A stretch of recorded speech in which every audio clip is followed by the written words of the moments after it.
Before I begin with this next part of this video, I'd just like to explain what the purpose of this tutorial is. And this tutorial is not to teach you how to edit your photos to get all the different results that are possible. There are thousands of different looks and effects that you can apply to your photos. Really, the list is endless. Rather, what I'm trying to do is I'm trying to show you and explain to you what the logic is behind Aperture, how the adjustments work, how they are applied, and how you can navigate through them, and that you know where everything is so that you can get the results that you are looking for. So with that in mind, let's begin. So all photos, when you edit them in Aperture, you will edit them under the Adjustments tab.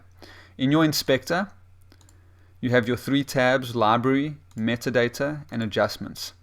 And the Adjustments tab is where all your editing will be found.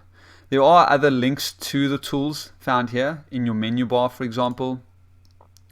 And there's also some quick brushes available to you within your viewer.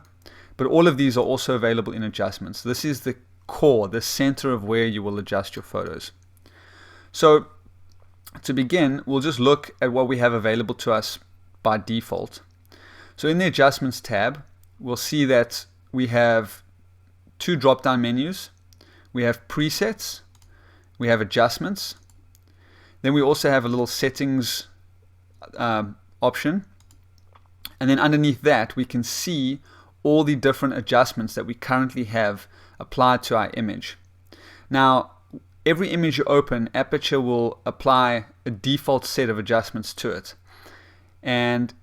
but none of them will actually be applied to the photo. They'll just be available. So we have white balance, exposure, and all the others here. But you'll see that none of them are applied by default. There's no ticks next to the checkboxes. But once you start editing, so if I start changing settings, then you'll see it automatically checks the box, and now you know that there is an adjustment that's been applied to your photo. And I can just quickly remove that adjustment by clicking the checkbox. And I can also reset the adjustment by clicking this back arrow, which will reset it to its default settings. Okay, so that's the default. That's what will happen when you first open a photo.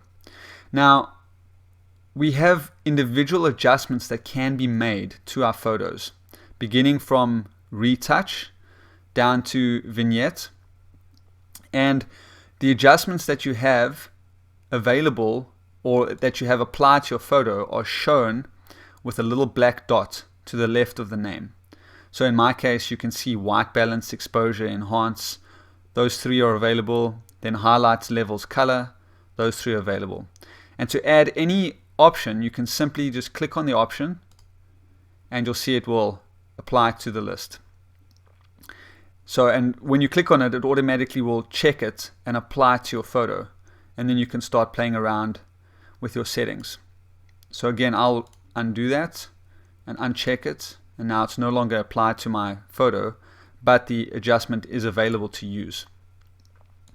So we'll add one more, for example, crop, and now I can just click and drag and I can crop my photo and just work with that adjustment. Now another nice thing is the adjustments are added in not alphabetical order, but they're added in the same order that they are available within your adjustments list. So when I add retouch, it'll add it to the top of my list.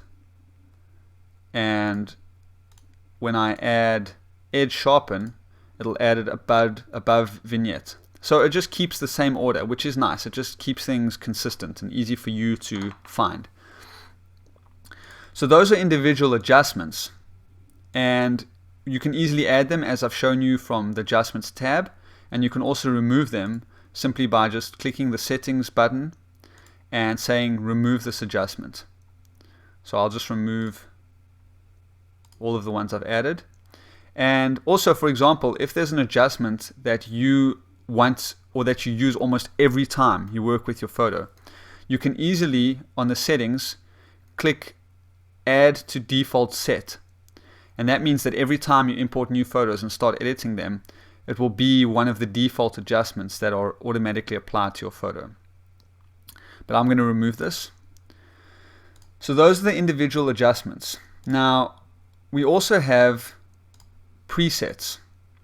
And presets are basically a combination of adjustments that have been combined together to achieve a specific result. And when you come across to select a preset, you'll get a preview thumbnail that opens up, which automatically shows you what your photo will look like with the preset applied. So as you can see, +2 exposure makes it considerably brighter, -2 is dark, hold highlights, brighten shadows. So there's a variety of presets that come standard with Aperture. Then you can also edit your presets. And this is where we have so much freedom. You can create new preset groups. You can duplicate existing presets and then edit the settings to just slightly to get a new preset that suits your needs. You can delete them. You can reset them to their default settings. You can also import and export your presets. So if you work extensively with adjustments and there are certain combinations of adjustments that you like to apply to your photos, you can just simply come and create a new group. I'll just call it temp for now. And then within that group, I can just duplicate an existing preset and then edit its settings and just drag it to my temp.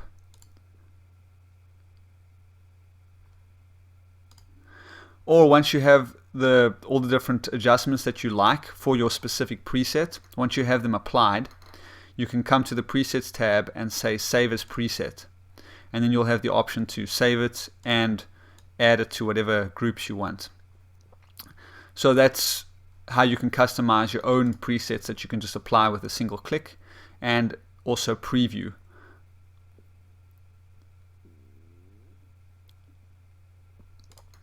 So that's presets, and I'll just take these off. And adjustments, we have, as I said, we have this whole list of options we have available to us. Now having all these adjustments is very nice, but sometimes you don't want to apply an adjustment to the entire photo. So for example, if I just come to, let's say, exposure, and I just drag my exposure up, just increase a bit of brightness, you'll see the entire photo starts to get brighter. And if I want to increase the contrast to bring out the colors a bit, that looks good. In saturation, perhaps I want the sky to get bluer, so I'll just drag the saturation up. But as you can see, it's saturating the entire photo. So what we have available to us is we can click the settings of your adjustment, and you can say brush the adjustment in. So I'm going to click brush in, and now I have the option of brushing the adjustment only on the areas of the photo that I want. So in this photo, I'm going to brush the adjustment just on the sky and just on the water. So I'm just going to brush.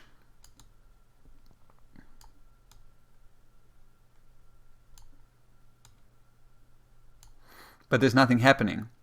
So it's still linked to the settings you have in the left in your inspector.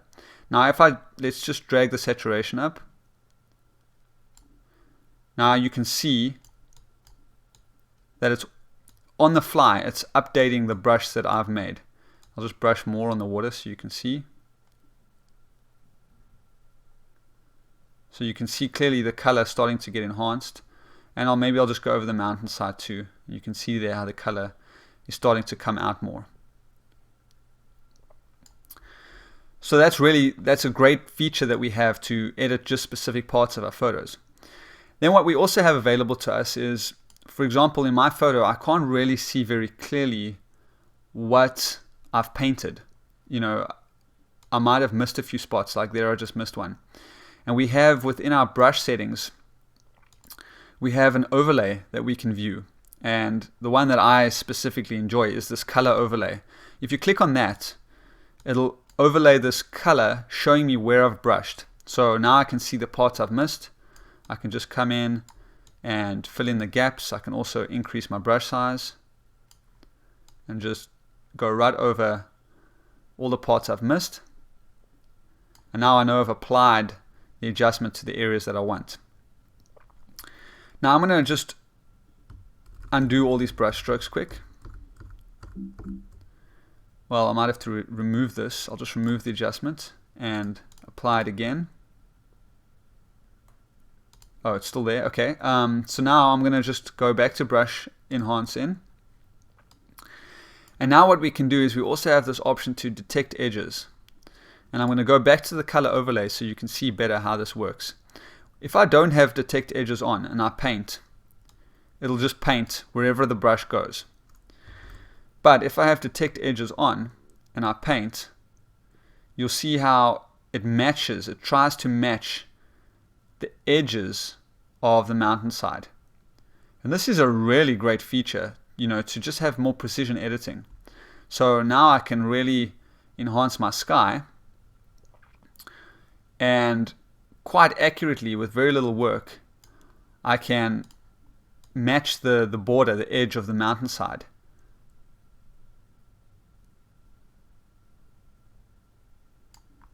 So let's have a look and see how that turned out.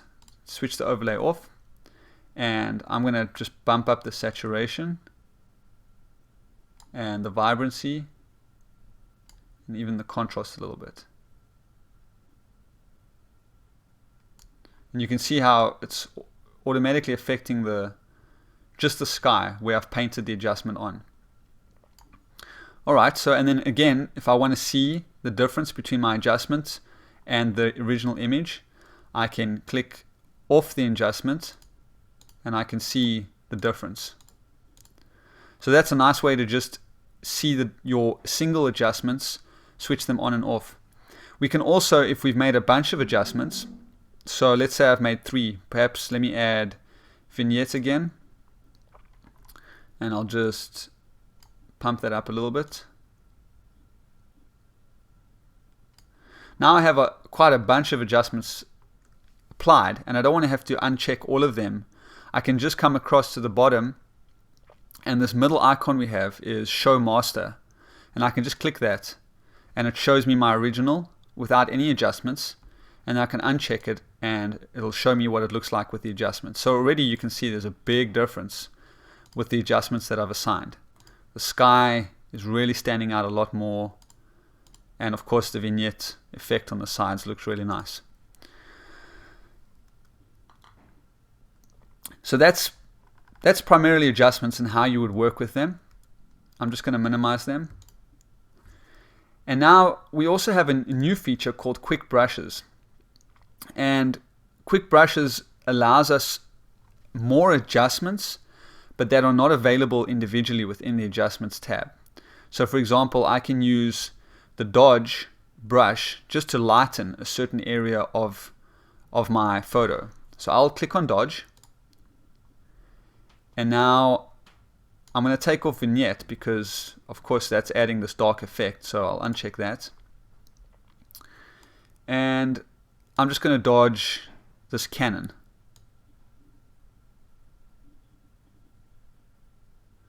And immediately you can see the cannon's getting brighter.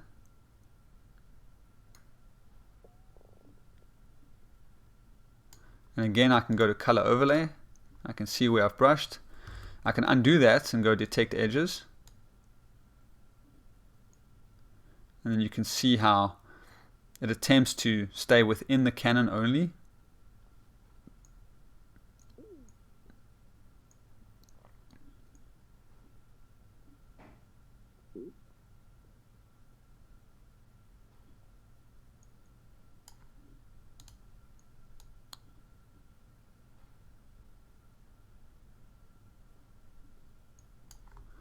I'll take off Color Overlay.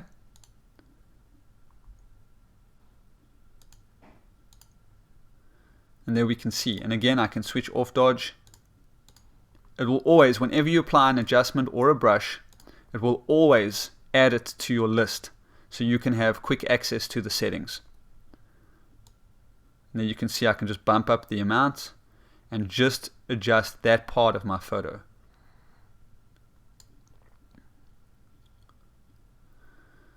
So that's Quick Brushes. And then I have a little option in basically the settings drop down menu that I can just reset selected adjustment, so pretty much does the same effect as clicking this undo button. So I can just select an adjustment. So for example, enhance, if I switch it off, or I can reset it, and then the settings will be gone. Or I can reset all adjustments, which will effectively bring the photo back to its original.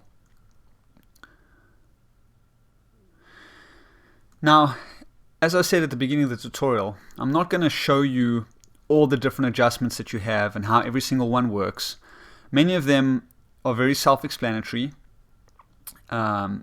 Also, the others of them you can just Google and you'll very quickly find out what they do. And you can play around and just look and see what the effects achieve. But there is one that I'd like to show you, just because I know a lot of people use other programs like Photoshop or similar packages to achieve this result. And I think a lot of them do it because they don't realize they can do it in Aperture. And perhaps the other programs can do it more powerfully, I'm not sure. But I found this to work extremely well. And it's enabled me to not have to purchase more expensive programs to get the same result. And that's the retouch tool. And basically with the retouch tool, we can achieve the same result that you would get from, for example, Photoshop using the clone stamp tool. And basically you can use this tool to clone a certain area of your photo to another part of your photo. So you can do little touch-ups. And I'm just going to show you a practical example of how this works. And I'm going to remove this flagpole from my photo using this adjustment. So I'm going to select the clone option from the retouch tool. And I'm just going to hold down the option key. So as you see, it says here, option click an area to define the clone source. So I'm going to define the source of what I'm going to clone by using the option key. So I'll just click on the mountain here. And now I'm going to clone that area over the pole just by clicking. And you'll see the little crosshair appear where I'm cloning from. And I'm now cloning that area, that patch, to the flagpole. So that's basically what the effect of this tool does. Now, I don't have the correct settings. You can see that it's got very harsh lines. It's not blending very well with the background. So I'm just going to undo that. I'm going to change my softness to maximum.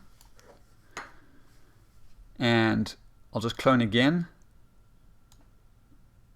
And this time it's got a much gentler clone. You can't really see where it's joining. So I'll just go down. And usually to make it work to get the desired result, you're going to have to clone from a few different areas in your photo to finish up the area that you're cleaning. So I'll just clone that.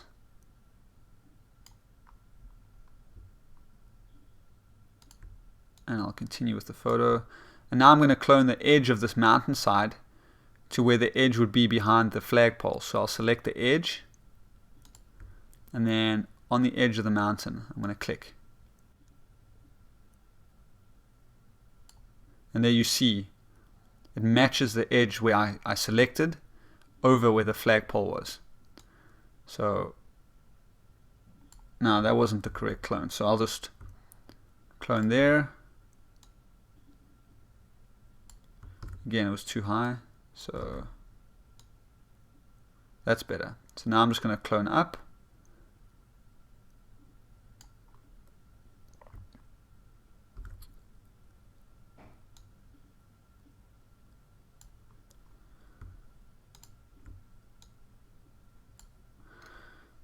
And I'm going to zoom in.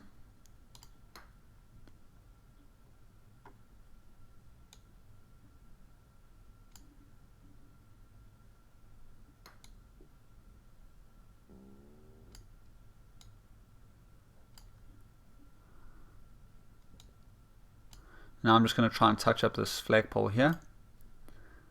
So just turn down my radius a little bit. And I'm going to select that and clone over here.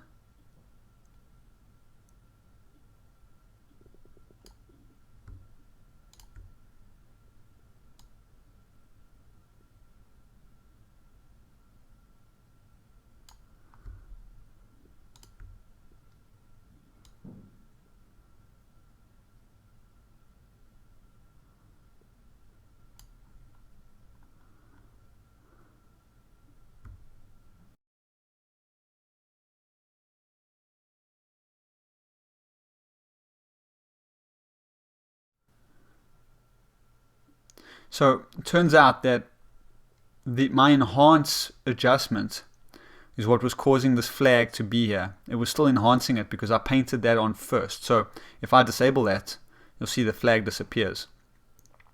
So I'm actually going to remove this adjustment.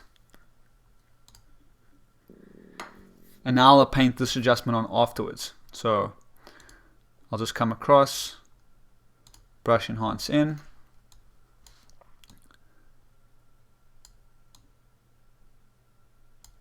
Put on color overlay again.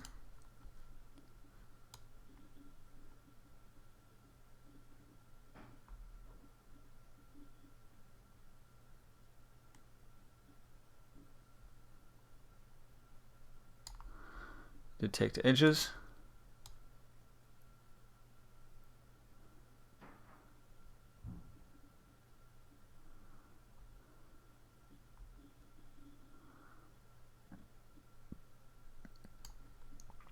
Now I'll just take off color overlay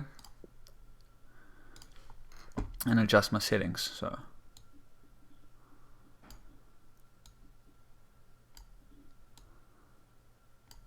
now we can see the difference, and the flag has disappeared. So as you can see, the flag's been completely removed. No one will be able to tell that that flag was there in the first place. So this retouch tool is just really handy, and I think it can benefit many of you. So I just wanted to add that in there to show you that that is available in Aperture 3. So now that I have all these new adjustments applied to my photo, I want to show you how you can easily lift your adjustments off one photo and paste them on another. So I'm going to go to my browser and I'll select this photo, and there's two little icons in the viewer. We have lift, metadata and adjustments, and we have stamp metadata and adjustments. And we can also access those options just by right clicking on our photos. So in this case, I have my edited photo. So I'll just go back to my browser and I'll right click and say lift adjustments, sorry. So I've got that, and I'm going to now go and select. This is probably not going to look very good because the photos are completely different, but just to show you how it works, I'll select two photos and say stamp selected images. And now when I open the image, let's just zoom out here, we have our exact adjustments that have been stamped onto this photo. So we can see we have the retouch, which I can take off, where that flag was in the original photo. The retouch was there, and you'll see that it's cloned this photo. It's cloning the same elements on this photo that it had cloned on the previous photo. It's not bringing the cloning off the other photo. It's still cloning this photo. So I'll take that off. Exposure, enhance where I painted for the sky at the top, and dodge where I painted the cannon in, and then vignette. So that's just to show you a nice easy way of taking, if you spent a few hours adjusting a specific photo and you have many photos that are very similar, probably from the same photo shoot, you can lift them off one and paste them on the others. And it doesn't typically work that well with adjustments that you've painted in, because when you're painting them, you're very precise. You're painting very specific to the photo you're editing. But especially when you're editing adjustments that affect the entire photo as a whole, such as the exposure and the highlights and shadows and the levels, those are nice to be able to lift them off one and paste them on another, because it's applying it to the whole photo.